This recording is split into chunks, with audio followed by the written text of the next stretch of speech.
Hi everyone, Terry Pullinger, DGSP, here in Birmingham. We've had an executive meeting today to consider where we are.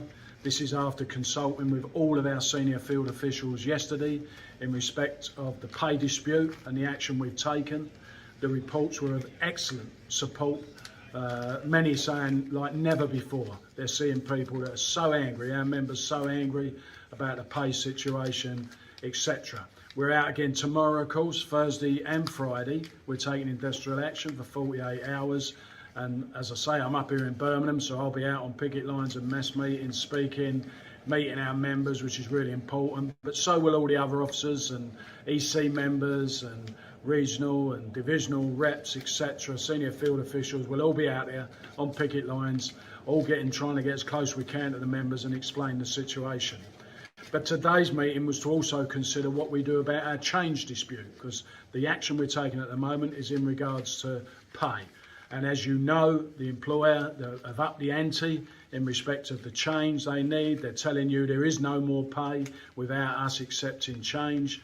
And at the moment, that change, which they're saying is imperative they introduce, is totally unacceptable to you, was massively rejected with an 98.7% yes vote to take industrial action against those changes.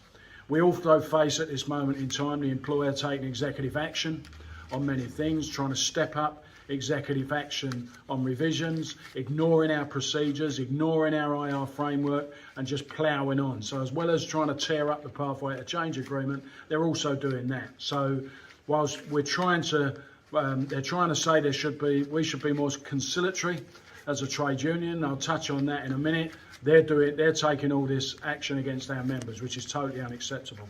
So in respect of the change dispute, what the executive have agreed today is that we're going to give notice to the employer for us to take a further 48 hours industrial action on the 30th of September and on the 1st of October. So that's on the Friday and the Saturday.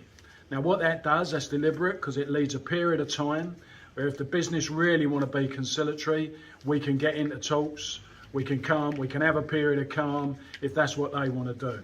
But so far, all their actions suggest that that's not what they want to do. You've had the CEO write to you directly this week, saying things like there's no money, that we're losing £1 million a day, that the union just don't accept the situation or don't understand it, which is totally insulting. I will remind you that all of the dividends paid to the shareholder was based on their group results and not just on Royal Mail. So, and they've taken all of that money out of our industry. So it's whatever suits them in terms of their accountancy is how they're pulling up these numbers. So, but myself and the General Secretary met with the CEO and with the Chief Financial Officer this week. What we offered them was the chance of a joint statement so that we could have a period of calm and we could try and sort the issues out. But it had to be an open agenda. It can't just be on their terms. Well, they have not picked up that offer. In fact, the CEO has suggested that he's not confident, that the gap is too big between us, but he may get his people to reach out, which is totally insulting. And we will continue to pursue that. But the point I'm making is this isn't your union not prepared to talk. What we are facing is, as I've already said, is executive action being taken in the workplace. The CEO writing to you directly, saying to you there's no money and they're losing £1 million a day and we don't understand it.